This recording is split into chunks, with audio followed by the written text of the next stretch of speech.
আপনারা দেখতে পাচ্ছেন যে কেন্দ্র সরকার যে কালা আইন যেটা লাগু করেছে, এই আইন কোনোভাবে আমরা মেনে নেওয়া সম্ভব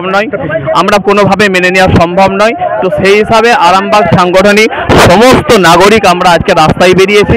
আমাদের প্রত্যেকের একটাই দাবি যে এই কালা আইনকে প্রত্যাহার করার দাবিতে আরামবাগ সাংগঠনিক সমস্ত সাধারণ নাগরিক আজকে রাস্তায় বেরিয়েছে। তাদের প্রত্যেকের দাবি যে আইন যদি প্রত্যাহার না করে তাহলে প্রয়োজন হয় আমরা কলকাতার রাজপথে যাব।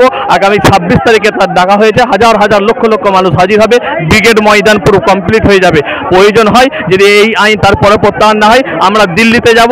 যেভাবে দিল্লিতে কেস শুরু হয়েছে সুপ্রিম কোর্টে, প্রয়োজন হয় কেস হাজার হাজার পরিমাণ কেস হবে এই আইন যদি প্রত্যাহার না করে। যেভাবে কৃষক ভাইরা আন্দোলন করেছিল 2 থেকে 5 কোটি মানুষ নিয়ে, প্রয়োজন হয় আমরা 25 থেকে 30 কোটি মানুষ দিল্লির পথে কিন্তু হাজির হব। কোনো রকমভাবে এটা কলিজাতে আঘাত দিয়েছে, আমাদের হৃদয়ে আঘাত দিয়েছে। ওয়াকাম মানে আমাদের মাদ্রাসা, ওয়াকাম মানে আমাদের মসজিদ, ওয়াকাম মানে আমাদের খানকা, ওয়াকাম মানে আমাদের কবরস্থান। যে কবরস্থানের উপরে আঘাত আনা হয়েছে আপনার ইউপির হচ্ছে 20 একর জমির উপরে বুলডোজার চালিয়ে দিল্লির আপনার ইউপির সরকার সে বুলডোজার চালিয়ে কবর থেকে লাশ বের করছে, কবরস্থান ভেঙে দিচ্ছে।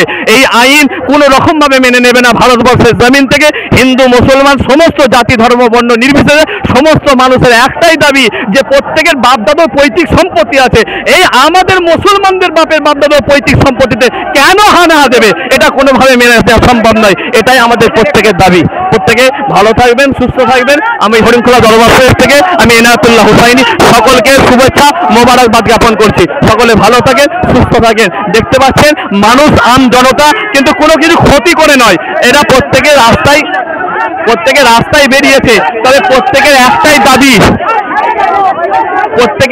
দাবি তারা রাস্তায় বেরিয়েছে, তাদের একটাই দাবি যে আমরা কোনোভাবে রাজপথে আমরা কোনো কিছু ক্ষতি করে নয়, কোনো কিছু ক্ষতি করে নয়।